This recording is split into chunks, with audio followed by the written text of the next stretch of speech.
ఎన్ని ఎకరాలు ఉంది మీకు? నాకు 2 ఎకరాలు ఉంది. 2 ఎకరాలు ఉందా? ఓకే. ఒరే ఇష్టమా? ఒరే వేసినాం. వాటర్ బోర్ వాటరా మూసి వాటరా?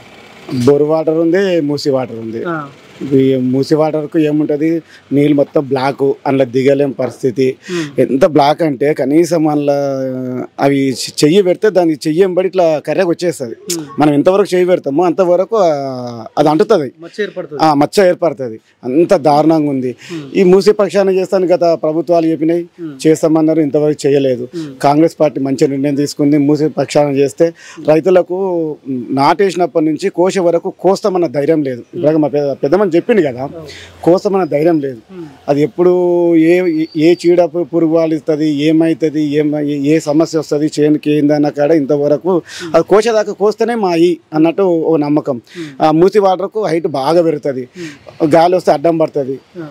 గాలి వచ్చి అడ్డం పడి అవసరం అంటే పాలు తాగే టైంలో ఇట్లా అడ్డం పడితే కోసుకోలేరు రైతులు. ఇక అంత దారుణంగా ఉంది. మూసి పక్షాన్ని చేస్తే నీళ్ళు శుద్ధి అవుతాయి, వైట్ వాటర్ వస్తే చేనులు బాగా పెరిగాయి. అదే మాకు బోర్ కాడ ఉంది, బోర్ కాడ పెరగదు, మామూలుగా ఉంటుంది, గింజ గట్టిగా ఉంటుంది, ఒట్లు బాగా వెళ్తాయి. ఇక దీంట్లోనేమో మొత్తం తాలు, మొత్తం కొంగికాని అంటారు. ఇక మొత్తం కొంగికానే, ఏముండదు. మూసి వాటర్తో పంట తింటే కూడా ఇబ్బంది కదా? కాదా మరి, మూసి వాటర్ తోటి ఇప్పుడు మనం చేయి పెట్టినప్పుడు అంత దారుణంగా ఉంటుంది అన్నది. అట్లాంటిది వాటర్ తోటి చేస్తే 25 ఏళ్ళ క్రితం 30 ఏళ్ళ క్రితం మేము చిన్నగా ఉన్నప్పుడు మా పెద్ద మనసు అదే కాలువ నీళ్ళు తాగేదంట. అదే ఇప్పుడు అది ఉందో కాలువ, ఆ కాలువ నీళ్ళు తాగేదంట.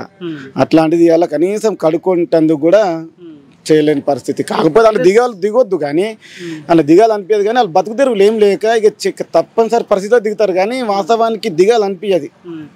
పొద్దుకంగా స్మెల్ వస్తుందా? అన్ని కెమికల్స్ వస్తుంది. ఒక చేన్లలో ఇంత నురగ వస్తుంది, ఇట్లా నురగ తెల్లగా. ఆ బోరు పోసిన కాడ ఇంత గుట్టలు లెక్క వస్తుంది నురగ వచ్చి ఆ చేన్లలో అంతా. ఇదంతా న్యూస్ గలీజ్.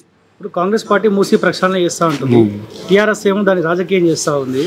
లేదు, మా ఇక్కడ దాని మీద ఏది మూసి పక్షాన కావాలని మా జిట్ట బాలకృష్ణ రెడ్డి కాదు, మా దివంగత నేత చనిపోయిండు, ఆయన ధర్నా చేసిండు. అంత ముందుకున్న ప్రభుత్వాలు కూడా బీజేపీలు ధర్నా చేసిండు మూసి పక్షాన కావాలని. దాని మీదనే కదా, అంటే మూసి ప్రక్షాళన జరిగితేంది అన్న కాడ నీటి శుద్ధి అయితే దాదాపు 4 జిల్లాలు ఉంటాయి. నల్లగొండ, అట్నే పోతే మాది ఇప్పుడు యాదాద్రి, ఇటు కింది నుంచి హైదరాబాద్ కల్ మొదలు పెట్టుకుంటే ఈ అంత రైతులకు మేలు జరుగుతుంది. నీళ్ళు వైట్ అయితే అందరికి మంచిదే కదా, చేన్లు పెరిగాయి, రోగాలు తక్కువ అవుతాయి అన్నాడు. ఇప్పుడు మీ ఎంపీ ఎమ్మెల్యే అందుబాటులో ఉంటురా? ఇద్దరు అందుబాటులోనే ఉంటారు. కాకపోతే ప్రభుత్వం కొత్తది కాబట్టి కొద్దిగా వాళ్ళకు ఇంకా సంక్షేమ పథకాలు అందలేవు. మ్యాక్సిమం అందుబాటులోనే ఉంటారు. ఫోన్ చేసినా ఏది చేసినా రెస్పాన్స్ అవుతారు. ఇప్పుడు మీరేం కోరుకుంటారు? మూసి ప్రక్షాళన కంపల్సరీ జరగాల్సిందే. అడ్డుకునేటోళ్ళు మూర్ఖులైతేనే మూసి ప్రక్షాళన అడ్డుకుంటారు, తప్ప మంచివారు ఎవ్వరు దాన్ని అడ్డుకోవద్దు కూడా.